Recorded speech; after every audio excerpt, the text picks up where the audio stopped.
Signature নেও না অনেক আমার ছবির সাথে ছবি অনেক সময় ছবিগুলো একটু বোঝা যায় না না না 1180 মোহাম্মদ ফাহিম খান, এনার তো ছবি ঠিক আছে, ঠিক আছে। আমাকে একটু মিস্টেক হয়েছে, আমি ঠিক করে দিচ্ছি, দাঁড়ান দেখেছি।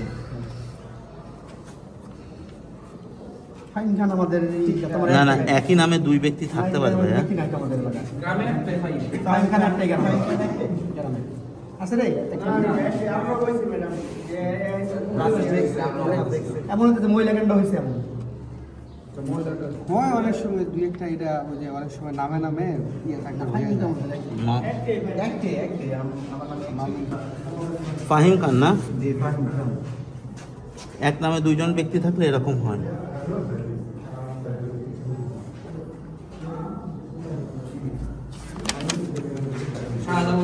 জি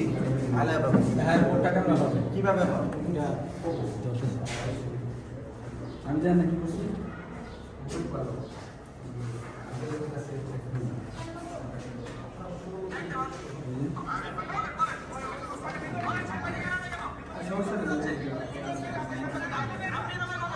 আপনি ঢুকতে পারবেন।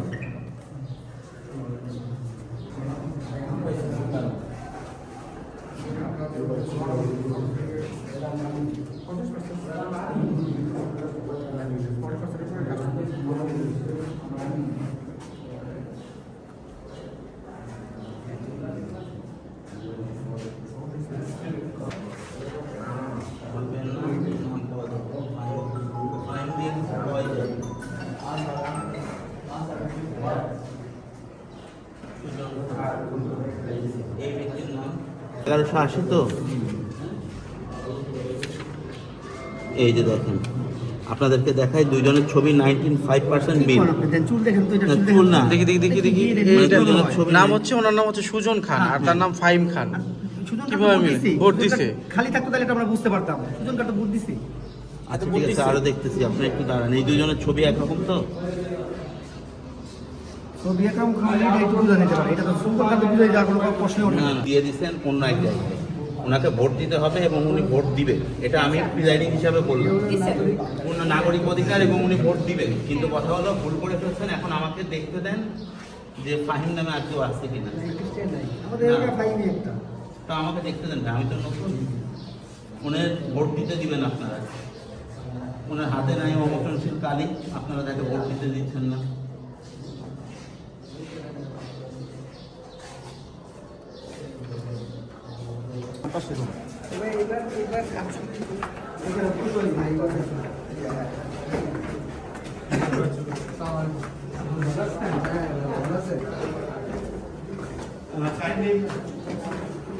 গোপন পক্ষেরই ভিডিও করেন না, আমরা গোপন পক্ষের ভিডিও। আসসালামু আলাইকুম। আজকে আমাদের এখানে যখন আমি ভোট দিতে গেছি আমাদের ভোট কেন্দ্রে, তো আমি গিয়ে দেখলাম যে আমার নামে আরেকজন ভোট দিয়ে দিছে। তো আমি বিষয়টা প্রথম বুঝতে পারিনি। ভোট কেন্দ্রে বলছে যে এখানে দেওয়া, তো সেটা কীভাবে সম্ভব?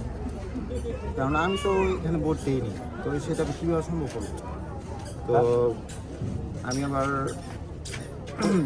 এখন তুমি ভোট দিতে পেরেছো? জি জি, আমি পরিশেষে ভোট দিতে পেরেছি। এখন সমস্যার সমাধান হয়েছে, তো আমি এখন ভোট দিয়ে তারপর কেন্দ্র থেকে বের হয়ে এসেছি। আমাদের ভোট কেন্দ্রের সহকারী প্রিজাইডিং নাসরিন আক্তার ভুলবশত ভোটার আইডি কার্ডে টিক দেওয়ার কারণে এই অনাকাঙ্ক্ষিত ঘটনা ঘটেছে। এর জন্য আমি দুঃখ প্রকাশ করছি এবং যে ব্যক্তি বলেছিল যে তার ভোট হয়ে গেছে তাকে ভোট দিতে দেওয়া হয়েছে। এ বিষয়ে আশা করি যে আর কোনো সমস্যা থাকবে না। আপনারা দরকার হলে যে ব্যক্তি ভোটার ছিল তার সাথেও কথা বলতে পারেন, সে ভোট দিতে পেরেছে কি পারেনি। আমার পক্ষ থেকে এ কারণে দুঃখ প্রকাশ করছি। আচ্ছা, ঠিক দেওয়া আছে আমরা শুনলাম অভিযোগকারীর কাছ থেকে। তো আসলে কি এখানে কোনো জাল ভোট কিংবা এরকম কোনো কিছু হয়নি? জাল ভোট হলে তো একটা হয় না, একবারে 50-60টা হয়, কেন্দ্র বন্ধ থাকে, কেউ ঢুকতে পারে না। আপনারা তো নিজেরাই গেলেন, যে দেখতে পারলেন যে সব স্বতঃস্ফূর্তভাবে লোকজন দাঁড়িয়ে আছে। একটা অনাকাঙ্ক্ষিত সেই মেয়েটা নতুন, এর আগে মাত্র একটা নির্বাচনে সে পুলিং অফিসার ছিল, এবার সহকারী প্রিজাইডিং অফিসার হয়েছে। সে ভুল করছে, এ কারণে আমি তার পক্ষ থেকে দুঃখ প্রকাশ করছি।